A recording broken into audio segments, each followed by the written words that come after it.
This is Father Jacob Bertrand Janczyk. And this is Father Joseph Anthony Kress. Welcome to Godsplaining. Thanks to all of those who support us. If you enjoy the show, please consider making a monthly donation on Patreon. Be sure to like and subscribe to Godsplaining wherever you listen to your podcasts. Father Joseph Anthony. What's happening? Here we are. What's crack-a-lackin'? Not much. No. I don't say that, though. So I do. That's like one of my go-tos is what's crack-a-lackin'? Yeah. It's a good opening salvo. I don't think it means much, but for me it works. It makes me think of cracklins. Oh. That I don't like. Oh, I'm sorry. Do you? No, I don't think I've ever had them. I don't think I have either. I will say I did a wedding down in Louisiana. And at the wedding reception, they had roasted a pig, and I guess there's a special way to roast a pig in Louisiana. They actually have open fire with reflective pit around it, and the hog just kind of rotates. It's awesome. But I went down there, and the local parish priest was like, "Oh, Father, come here. Have you had the pig rinds, the skins yet? It's crackling. It's good." It it had me over there take it right off the hog and stuff. Louisiana weddings are something to behold. It was a party, but it was good stuff. I'm not opposed. In say, but I don't know if that's for me. Is what I would conclude. Yeah. I'd try it. I think I've tried. Whatever, cracklings don't matter. Doesn't matter. That's not the topic of today's episode. Yeah. We're not talking about spirituality of cracklins. Or Louisiana weddings, however excellent they may be. They are awesome. Yeah. But not for us today. Today, rather, we're talking about a wholly different topic. Today, we're talking about angels, demons, and you. That's right. Angels, demons, and you. The idea here, is that these are real things. Angels are real, demons are real, you're real, and these are real things that we contend with in the spiritual life or exist with. Maybe, I don't know if you would say we contend with angels in the spiritual life, because contention usually has a negative kind of thing, but they're things that are, they're beings that are involved in our spiritual life in different ways. And sometimes we can have a sort of misunderstanding of the roles of the spiritual world in our prayer life. So we wanted to look at that. What are angels, demons? How do they exist, interact together? How do they exist, interact with us? That sort of thing, right? So I guess set us up a little bit. Yeah, I think there's a deep understanding of this reality, and it kind of approaches us at an early age. I think all of us have had that experience of maybe watching a cartoon or seeing some kind of comic strip or something where there's that idea that you have an angel on one shoulder and a devil on the other, and they're both whispering things into you. And so it maybe is presenting that there is this reality, that there are spiritual realities that are in tension with each other, and where that battleground or where that kind of point of contact takes place is the individual human person. And maybe the cartoons or things like that approach it or present it in a little bit of a humorous way, but from I think everybody has that kind of concept that there's good and evil and constant tension with each other. This is something that humanity, I think, has struggled with for a long time. But in our engagement with it as Christians and through revelation, we have actually a really deep sense of the reality of the fact that there are spiritual realities at play that actually come into contact with this physical world, mainly in the human person. And that's nothing to be terrified of, and that's nothing to really kind of shudder about. But we can then engage with that and break it down and prepare ourselves for that in real ways. So I think the first thing that we want to talk about is the reality that the invisible world, i.e. the spiritual world, is no less real just because it is not tangible. Right. There are real and powerful spiritual realities out there, both for good and evil, that we engage with. So I think that's the first thing we want to talk about, is that the spiritual realities truly exist. Yeah, and I think it's important to understand who they are and what they are, right? So even just from a sort of theological creation point of view, that angels and demons are creatures. They're made by God. They're not gods or like lesser gods, but they're creatures. They're made by God. And in the same way that we human beings have an intellect and a will, so to the angels, they know differently and they kind of will differently, as it were, but they're created and they're creatures. And because of that created reality, because they're not they don't exist on their own as God does. Often we think of angels and like the devil as like, or at least the devil and God as kind of equal, like good and evil kind of things. We don't want to think of that in those terms. We know, or hopefully we know, that the devil and demons are fallen angels, that they were created good, and they chose things contrary to God. You could look at different theologians, different church fathers, throughout the centuries, not fathers throughout the centuries, but church fathers and theologians throughout the centuries have sort of given different expression to how and why the Lucifer and his sort of minions fell.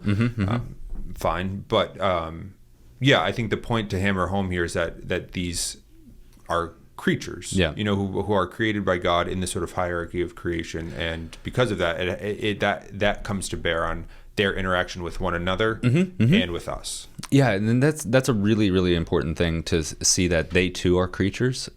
Like I like how you said, like, they're not like lesser gods, and especially with this like tension between good and evil, God being goodness itself and the fallen angels being kind of the representation of evil, we can then look at the devil, Lucifer, and all of his many names as being like on the same level of God, which is not the case. God always has the authority there. The other thing, that this is not a full episode on like angelology or anything, but I think will be helpful for us to understand, like, okay, how do angels differ from human beings? Well, angels differ is the sense that they are pure intellect. They don't have a corporeal reality, which allows them different aspects, different things. And one of the things is their mode of knowing is very different. Right. And so they know entirely all at once. We live in a bodily, a corporeal reality. And so we gain knowledge through our senses, which means we're constantly adding more knowledge, and which means that gives us an ability to make another new decision. Right, there's a linearity, kind of one thing, build it, yeah. Which means we have repeated acts of will, because our like kind of, I don't want to say like treasures of knowledge keep increasing the more we experience things, the more that we engage with this created reality, because it's linear in that way. So we have to then also have linear acts of will, right? To repeated acts of will. Angels don't. And demons. Well, that's great. For the record, because who are the demons? Angels. They're angels. Yeah. They're just fallen angels. Right. So like that's so important to understand, is that they make one act of will, and it's complete. Where we make kind of repeated, you could say, incomplete acts of will. Right. And where you see that kind of play out in kind of a concrete way to kind of, better understand what that means is, think that angels and demons, the devil, there's no redemption for the devil, right? He fell, and there's no chance that the angels that are in heaven will fall, because they've made that choice of that one act of the intellect and will. It's complete and but for us, we can go back to, we can fall again and again, but we have the gift of the sacrament of penance, right? So you can think of it in those terms, in those kind of ways. But I think it's important too, with the knowledge thing of this, like angels are their intellect, right? They don't have a body. They're incorporeal, they're spiritual. We have to, and this isn't like you're saying the wrong thing, but just a further clarification is that even though they are intellect, they're not body. They don't have a body. They're not omniscient. Right. In the way that God is knowledge. They are not knowledge. They have knowledge. They know things. They are not, they're not the creator of things. So omniscience is just the quality of God, that he's all knowing. Right. Angels and demons aren't all knowing. No. What we're talking about is the way by which they come to know, or they know something, as opposed to us. So this will become important, and later on in the episode, to keep in mind. We'll come back to it, that angels and demons aren't omniscient. They're not all knowing, because this comes into play in their interaction with us. Yes. Do they know our thoughts? Do they know our hearts? I mean, the spoiler alert, the answer is no, but we'll talk more about that later. Not in the way once again, as God does, Totally. So, great. But that can kind of kick us over into what is at the heart of this entire thing, and really the motivation behind the episode is that, okay, so we have this kind of understanding of the angels, both the glorified angels and the fallen angels, and then how do they interact with us, right? Why do they interact with us? And in many respects, we are the battleground. Human beings created in the image and likeness of God, the adopted sons and daughters of the eternal Father, become the battleground. And so we really do experience the interaction with the angelic on a regular basis. And sometimes we don't recognize it. Sometimes we don't see it. This goes back once again to, as we're children, right? And always taught, like, oh, you have your guardian angel, pray to your guardian angel, and these types of things. In the full kind of picture of things, we can look at, and there are some of the church fathers that talk about the different hierarchies of angels, the different choirs. We hear about cherubim, seraphim, thrones and powers and dominions and all of those, that there are all these kind of levels and hierarchies of angels that have different responsibilities and different, abilities to intercede and protect. That same hierarchy is also in its photonegative form with the fallen angels. So they retain those things. So they have a certain kind of influence then. Right. And where the angels that, I don't know if this technical term, but the non-fallen angels, the glorified angels, I don't know what we want to call them. But as their role is to assist and promote the glory of God for those different aspects, according to their hierarchy, it's now the complete opposite for the fallen angels. They are to destroy the glory of God in those areas. Right. So, what was it? St. Irenaeus said, the glory of God is man fully alive. So then, bam, there's the target. Right. That's what the opposite attacks. Exactly. Yeah. Is the individual human person. Yeah.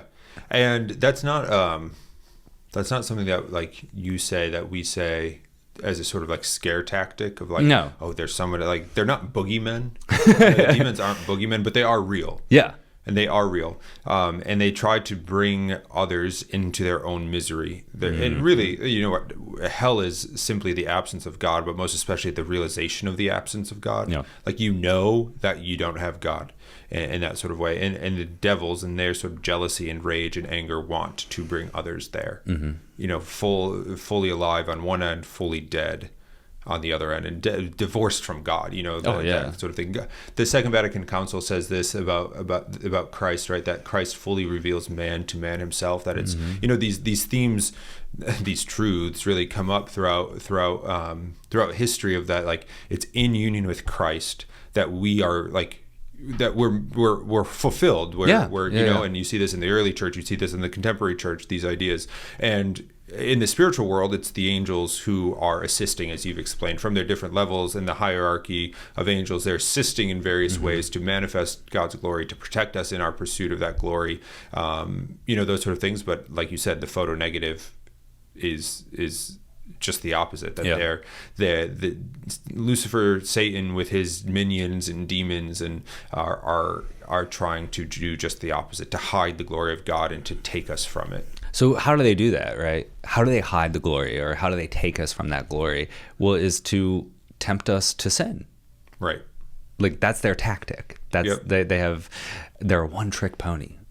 They can only tempt us to sin. They can't force us to sin. Right. And that's a huge distinction. Yes. That they propose temptations. They don't cause. They have no control over our will. They cannot cause us to do things. They can dangle the thing out in front of us, but they cannot force our arm to reach out and take it. Yeah.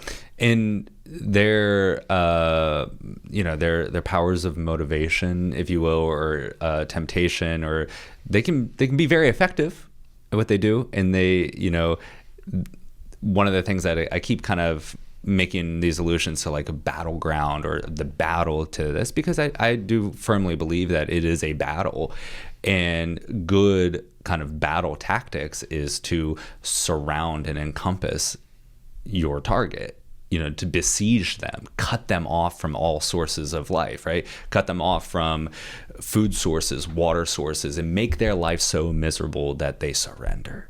Right. And that, I think, it can be a common experience with temptations to sin, that it feels like you're besieged by temptations. Everywhere you turn is another temptation, because that's just this subtle confirmation that you don't have goodness. That if you're experiencing all these temptations, then you have to be the one at fault here, and just succumb to it, quit putting up a fight in that way.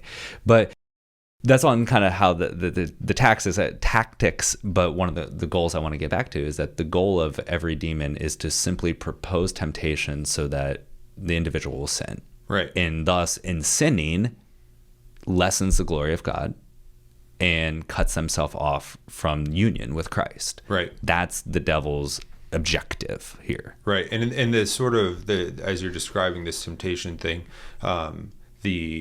it's important to understand that what that means in like in its totality. That, like, the devil, Satan, doesn't have access to your mind and your heart unless you give him access to your mind and your heart. But he it's not as if in tempting he's looking in and seeing, oh, this is what, really Father Jacob Bertrand's super weak here, so I'm going to, this is, that sort of thing. I'm going to tempt him here. How do we know, like, what can we point to sort of evidence that, well, if you think of the temptations of our Lord in the desert, classically the church fathers think that, explain what's happening here, the interaction between Satan and Christ, is that Satan is actually trying to, by these very temptations, Satan is trying to figure out if Christ is Christ. Yeah, if he's God. Because he can't read it. He can't read his soul. He can't read his heart. He can't read his mind. But he can tempt him in different. So he's trying. I'll try him in this way. Let's see how he responds. Oh, I'll try him here. Let's see if he takes that. Oh, I'll try him here. Let's see if he takes that bait. Yeah. And ultimately, as we well know, he doesn't. But this is in the same way how Satan he might know where we're weak, but it's because he sort of tried us there, not because he has access to our mind or our heart or that sort of thing. So we can take confidence in sort of our ownership of ourselves. That sounds kind of new agey and whatever, but we can still take confidence in that. I mean, this is something that John Paul II talked about, right? Every time he wrote about the total gift of self, he says one must be self-possessed before one can make a gift of self. And so it's not new agey to say, like, oh, I'm in control of myself, or I need to be in control of myself. But no, it's like to be an integrated child of God, an integral, a person that has integrity means to be self-possessed, which you're in command of yourself. So I think that's one of the things that we want to say is, like, well, what's the goal of demons as they interact with humanity? Was to destroy the glory of God in each individual person, is its destruction and cutting them off from union with Christ. So how do they do that? They tempt, sometimes very strongly and sometimes very efficiently. They tempt to sin. Okay, so that's where the fallen angels sit. Now, the non-fallen angels, what is their mission? What's their goal? Well, it is to augment the individual's union with God, with Christ, and to allow the glory of God to flourish. And so how do they operate? Well, they actually inspire to virtue, right? They inspire somebody to do good, to maybe lay down their life for love of their friend, in small ways or whatever it is. Or they inspire one to deepen their devotion, to make clear kind of clear the avenues or the paths for the Holy Spirit to create that union with Christ with the individual.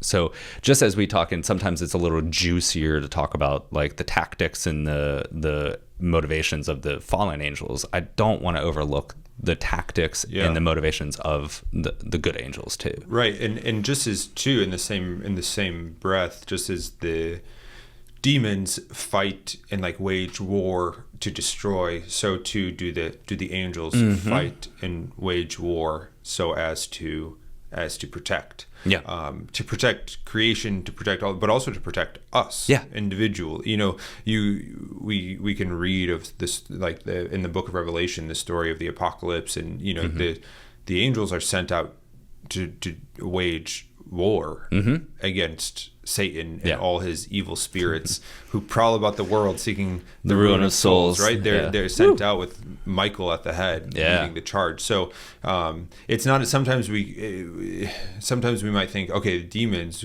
We get preoccupied, like they're working so hard against me. But it's also, don't forget that the angels are. Yeah, exactly. There's an army ready to with you, behind you. Yeah. And like you were saying, we have total authority over ourselves, right? So we can't.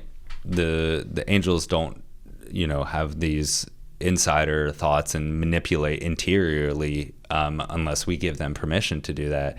Well, at the same time, we can mobilize armies of heavenly angels. Like we have total authority to mobilize that at a instant. So not to overlook that possibility or that option as well. Yeah. So we've kind of laid out what angels and demons are and kind of their ends and their motivations and these kind of things. Let's talk, I guess, more like particularly. Okay. Like in our spiritual life, how do we deal with something that we think might be from Satan, like a temptation or being led by Satan? Should we, like, what's a good, appropriate reaction of living with these? Like, how do we live well with and pray well and pursue Christ well with this knowledge now that, like, there are angels and demons? I think a lot of people already knew this, but like, how do we live well with these sort of things? In one sense, it's super simple, but at the other sense, like I said, it can get super complicated at times because there's just all this blurriness in there. And I think the first thing is to know and to make sure that we are familiar with the Gospels and to read the Gospels and realize how many times the Lord disperses demons, from individuals' lives or from a place or things like that. So, like, the Lord deeply cares about dismissing these evil influences in the fallen angels. So I think when we get into this life where we're starting to experience that, like, maybe besieging and surrounding of temptations, or this like just real strong pull of temptations, or the poking of some of our interior wounds or whatever it may be, that there's never a moment where we cannot renew and recommit and convert our life to Christ. So sometimes just making very clear articulations, we call them like aspirational prayers, short phrases that are prayers. Jesus, I trust in you. Like, Father, thank you for these moments. Those things can be very, very helpful because it's calling down the presence of God into that moment. Right. You said the line, and I think we've circled back to it a few times, but like, the devil can't do anything unless we give him permission to. We give him access. So that also means we can deny him access. And so to make actual renunciations of his influence in our life. Yeah. Oh my gosh. Like to be able to renounce his influence. I denounce you and renounce you from this part of my life. Be gone. Right. Those things are extremely helpful and very, very important as well. Yeah. And I think in all of that, even in sort of, just in the kind of day-to-day of even just going for our time for prayer, going to mass, and those sort of things, is that we don't want to over-sensationalize these sort of things. Like, we don't want to, it would be wrong to approach every kind of spiritual moment of sort of question or temptation or to think that, okay, like, I'm being besieged by Satan and his armies. Like sometimes it's not the case. You know, sometimes you're just weak. Sometimes you're weak. Sometimes you're tired. Sometimes you're overwhelmed. As you said, like there are simplicities to it, but there are also like we're humans and there's complexities to who we are. So it would be wrong to think that every time something goes wrong or messes up or there's a distraction or temptation that like, you know, now I have to like go through this sort of like whole ritual of excising Satan from my life. It's like, well, maybe not, but we have to be cautious here because we don't always know. Like we can't always know where X, Y, and Z is coming from. And because of that, sometimes even Satan will use that ignorance, which is normal on our part, as a way to sort of distract us.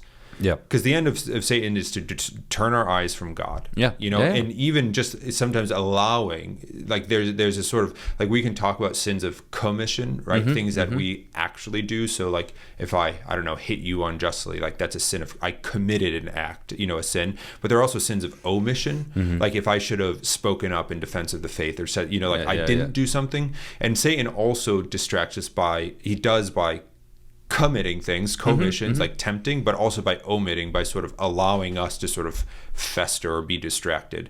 So the point, the whole spirit of our spiritual life is to be focused on Christ.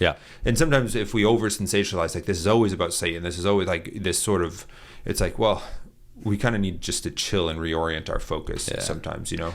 I mean, the great phrase of Satan is the non serviam, like I will not serve. Right. You know, and so if we turn that gaze away, turn our eyes away from the Lord himself into ourselves, then we are following in line with that non serviam. Right. Now, that the kind of dynamic that you spoke of and kind of laid out there of the back and forth of commission and omission and all of that, that's extremely important. And to know that this is where the evil one actually gets his grandeur.